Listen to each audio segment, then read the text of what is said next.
TR Knight plays Davy Bowden on The Flight Attendant, and I'm Riley Chow. Now, this is a very fun and wild show, but it's actually kind of your character's job to keep it grounded. So I'm wondering how you make sure that, when you're dealing with such a role, that you're not just a wet blanket that the audience is disappointed to see. Maybe that's every role. I don't know. That I play. I think the I think that the important thing is I can't think like that, right? Because I just have to meet Davey where he is, which is, he's just a real he's dealing with the same similar, upbringing. He wasn't treated the same way that that Kaylee's character was, but they witnessed it together. They experienced it differently, but they experienced it at the same time. And I think that he also has, he's also a mess because of it, right? But his way of dealing with the mess is not drinking. His way is trying to bend that mess or force it and control it, and which, is impossible to do, but he tries, and he tries valiantly. And I think that's the focus that I was trying to that I was fascinated by. I'll say that I was fascinated by that kind of someone who is so broken as well, watching someone who is so broken and yet trying to not only control his, but try to in some way control hers too. And it's just a recipe for disaster, because it's impossible. So to me, yeah, that was the focus and the fun part of it. When you have a character who's kind of carrying around this past trauma, how does that affect the physicality of your performance? I think with Davey specifically, it just is, it tightens him up. I thought it tightened him up, because it just, again, going back to that idea of control, of trying to, it's like, how do I describe it? It's like if he could just suck everything in tighter, then somehow everything is going to be okay. And I think if that's not too kind of obtuse, that's kind of how I see him and his physicality. He's just trying so hard. And also this, in addition to how broken he is, in addition to the rage and the anger that he has, it's just like, I think, he still has it. He's still not completely beaten down by it. Because I can imagine a world where he just completely shuts his sister off, right? Completely shuts her off and changes his number, blocks or whatever. But he doesn't. He keeps trying, and he keeps, wanting, kind of believing this. In a way, he gets on the denial train a little bit with her, even though he's constantly fighting her.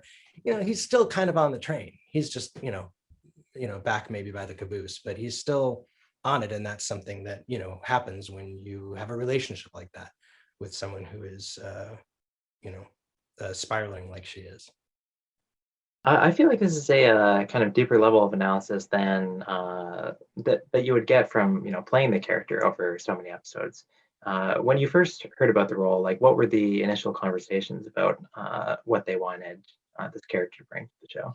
The initial, it wasn't in the pilot script, because it was I think just a phone call or two in the pilot. That didn't change much. So this was an additional side that when I went to audition for it, back before the pandemic, when we actually could be in person with each other. So the scene in the restaurant where their big argument scene in person, that was the audition scene. And this is to credit the casting director, John Papsadera, and it was Jennifer Cram in the room too, his associate, and at that point, and that's when it's just like,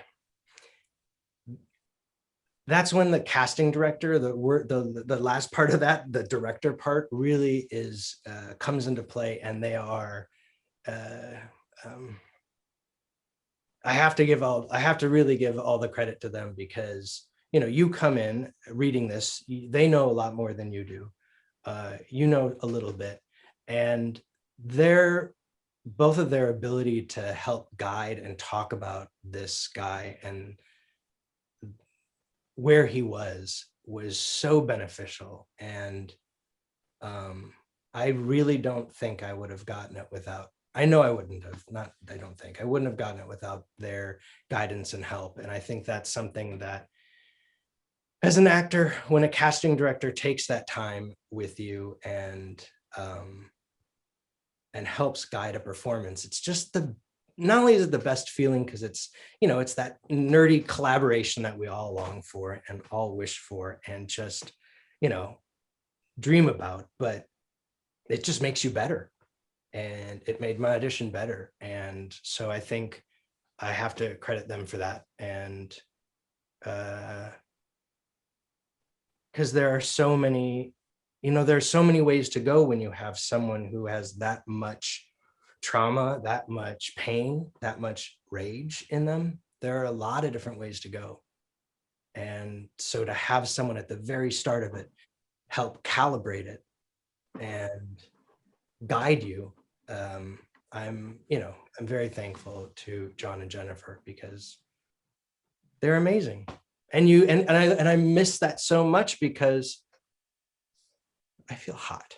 I don't know why. I may be anyway. I just miss that, because that's, in this anxiety and depression of just being a human being in this pandemic, like you do these self-tapes for auditions, and it's just like, you don't have that. You're just, it is shouting into the void. And it's just like, maybe someone will hear, maybe someone won't. But I just, I miss that. I miss that guidance. I miss that, creating something together, that's, anyway. Yeah.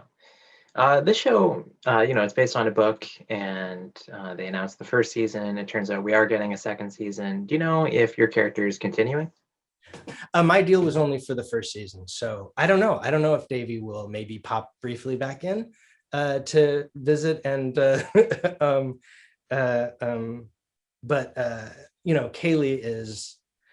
Kaylee's remarkable. I love working with her. Any chance I can in the future, in whatever endeavor, I will, obviously jump at the chance.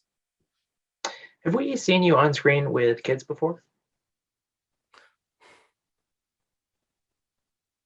Such a good question. No, I don't think so. No. I was just wondering if that, like how it was playing that. Oh, being a dad? Well, I think through my lens, looking at through the character and through my lens, I think it's, and being my age, I think it's nice to be playing a gay role in seemingly, good marriage with kids. I just think that's something that I was starved of growing up. So I think taking myself out of it and just thinking of it that way, which I just don't do often. So thanks for that. It's really cool. It's really cool. More of that, please. You know what I mean? I think. Yeah. Yeah, we saw you in 100 episodes of Grey's Anatomy over 5 years. Since then, we've kind of seen you in 6 episodes here, 6 episodes there. I'm wondering, would you like to be doing another kind of long form series like that, or are you more comfortable with these kind of quicker parts? Oh no, it's not by design at all. I think it's just the luck of the draw. It's just I think that, because I did 2 pilots that didn't go, so that were supposed to be something that, but like, unfortunately they met, they didn't meet a really good fate. So it's not by design, and it's something that it seems like, I mean, maybe it is just me, but it just seems like also television is changing so much that those series regulars are roles are fewer and fewer. And, so, I mean, no, I love working. So I love, I'm just one of those people who love working. I don't like the time off. I don't think I'm necessarily pleasant when I have a lot of time off. Um, um, I try to be, because I don't want my husband to, like, toss me out. But so I really have to try hard. So no, it's not something by design, but just, it's this roller coaster of the freelance life that, you really, it's in order for me, I'm just gonna speak for myself, in order for me to survive it, you just have to be grateful for, when someone does want to, invite you to the party and work with you, and be just so grateful for that. Yeah. Yeah. You've been through the awards process before. You got an Emmy nomination for Grey's Anatomy. And now for The Flight Attendant, you've already been nominated for a Screen Actors Guild Award.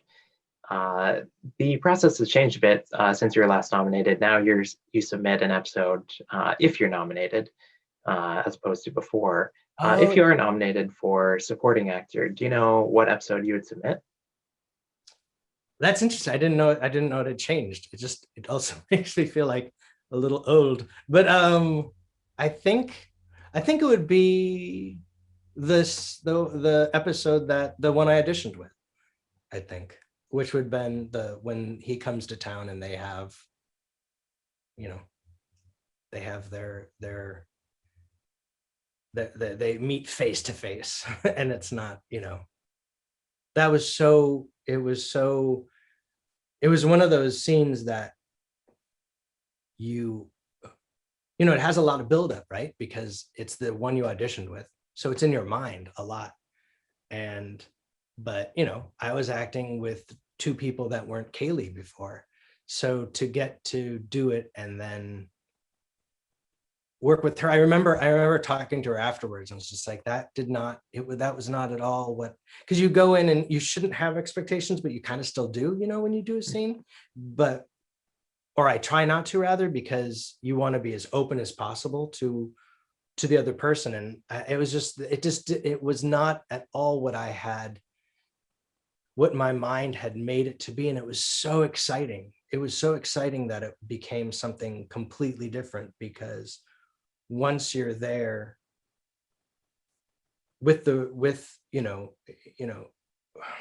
once you're there in the scene with those eyeballs, you know what I mean? It just becomes,